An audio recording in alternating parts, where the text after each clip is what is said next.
जय श्री लक्ष्मी नारायण दोस्तों, भाइयों, माताओं और बहनों। हम कार्तिक महात्यम कर रहे हैं। तो आज हम कार्तिक महात्यम का 9वां अध्याय करेंगे। तो आइए सुनते हैं कार्तिक महात्यम का 9वां अध्याय। इधर वृंदा ने स्वप्न देखा कि उसका पति सारे शरीर में तेल लगाकर नंगा शरीर भैंस पर सवार होकर दक्षिण दिशा की ओर प्रेतों के साथ जा रहा है।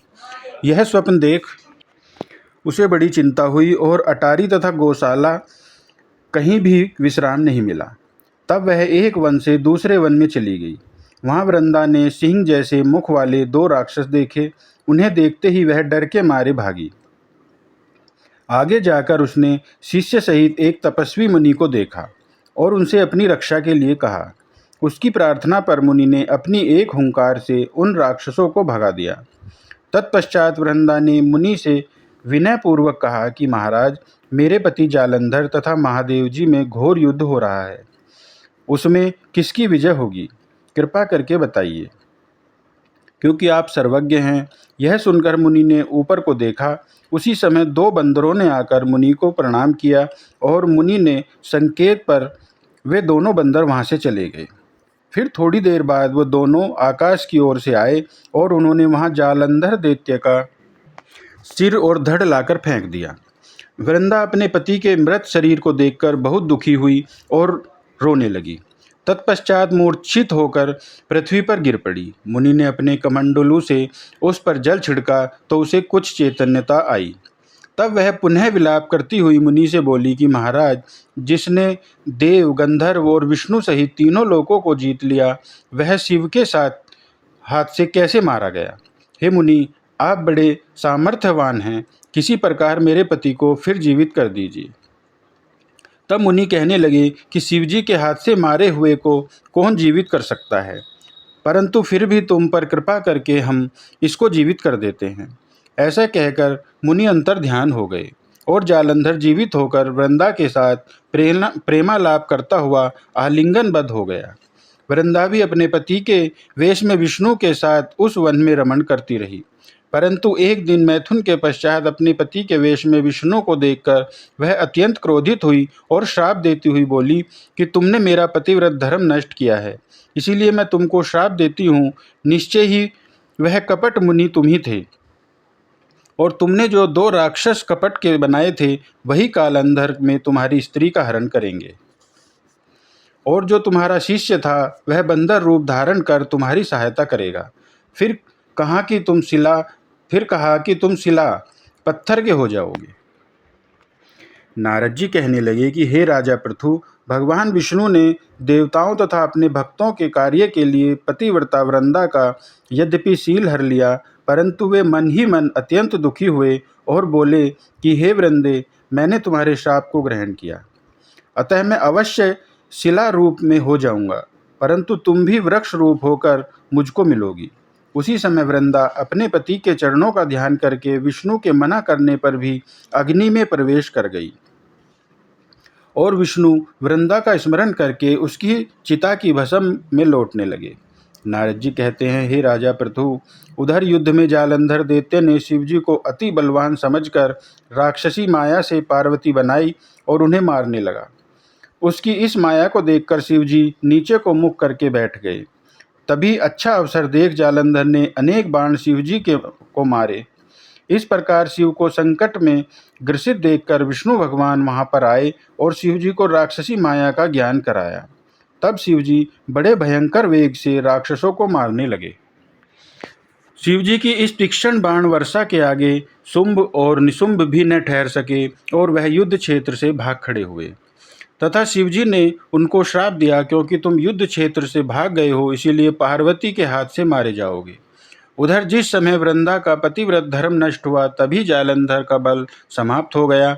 ठीक इसी समय विष्णु ने अपना सुदर्शन चक्र अपने तेज सहित शिव को दिया।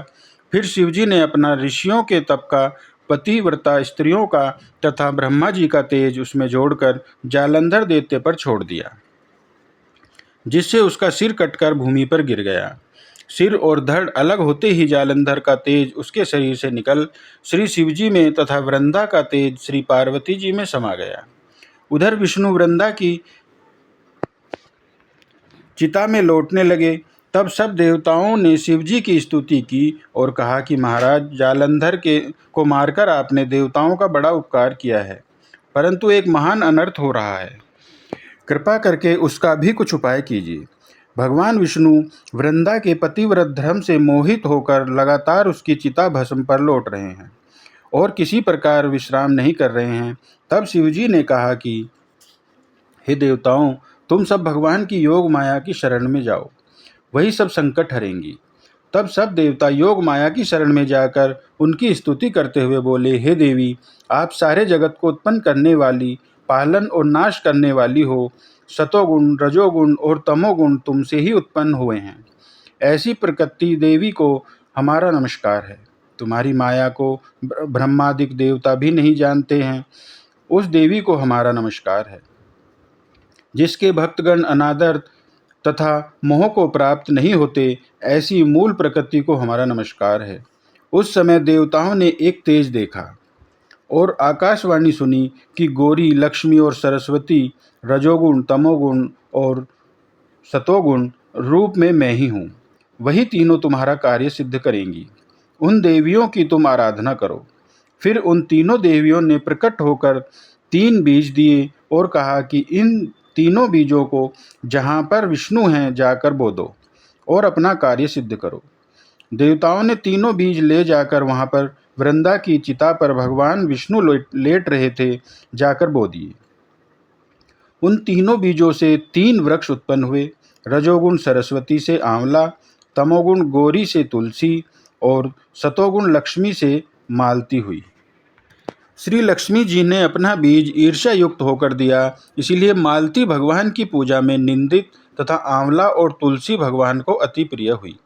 इस प्रकार वृंदा ने वृक्ष रूप होकर भगवान शालिग्राम से संयोग किया। इसी कारण कार्तिक के उद्यापन में भगवान की पूजा तुलसी के मूल में होती है। नारद जी कहते हैं कि राजा पृथु, जिस घर में तुलसी का वृक्ष होता है उसमें यमदूत कभी नहीं आते। इसीलिए जो तुलसी का वृक्ष घर में लगाते हैं वे यमपुरी नहीं देखते।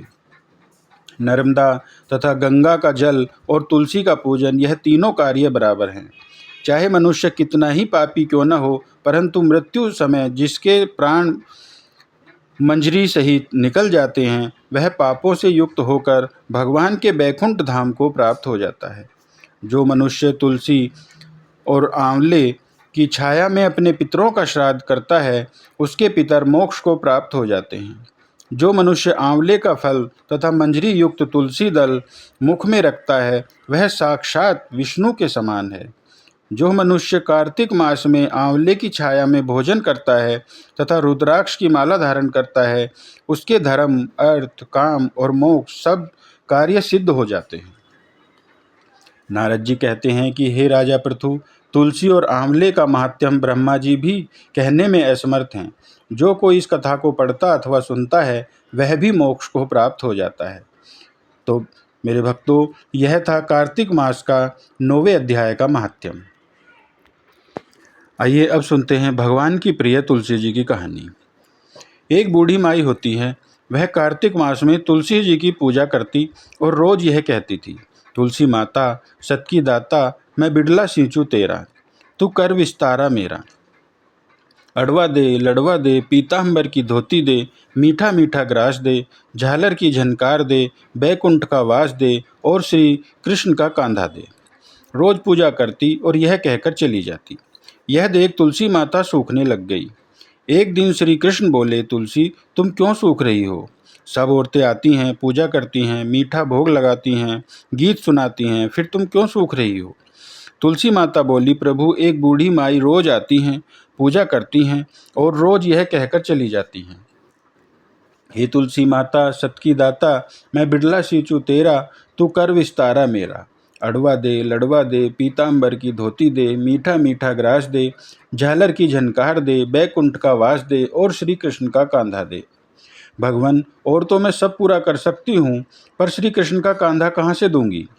भगवान बोले, तुलसी, तुम चिंता ना करो, मैं बूढ़ी माई को कांधा दे दूंगा। कुछ दिनों बाद बूढ़ी माई की मृत्यु हो जाती है। सब गांव के लोग उसे उठाने लग गए, पर बूढ़ी माई बहुत भारी हो गई। वह किसी से भी नहीं उठी। तो लोग बोले कि बूढ़ी माई तो बहुत पूजा पाठ करती थी, फिर क्यों नहीं उठती। कुछ लोग बोले पापिन थी इसलिए नहीं उठती। तब वहाँ भगवान एक बालक का रूप बनाकर आए और बोले, भाइयों मैं बूढ़ी माई के कान में कुछ कहना चाहता हूँ। तो लोग बोले, ठीक है भाई, तुम भी कह लो। तब भगवान ने बूढ़ी माई के कान में कहा कि बूढ़ी माई, अडवा ले, लड़वा ले, पीताम्बर की धोती ले, मीठा मीठा ग्रास ले, झालर की झनकार ले, बैकुंठ का वास ले और ले श्री कृष्ण का कांधा भी ले ले। इतना सुनते ही बूढ़ी माई हल्की हो गई और इस तरह से श्री कृष्ण भक्त के कांधों पर बैकुंठ को चली गई। हे तुलसी माता, इसी तरह अपने सभी भक्तों पर कृपा करना। बोलिए जय तुलसी माता, जय श्री लक्ष्मी नारायण, जय श्री कृष्णा, जय सिया राम, जय श्री साली।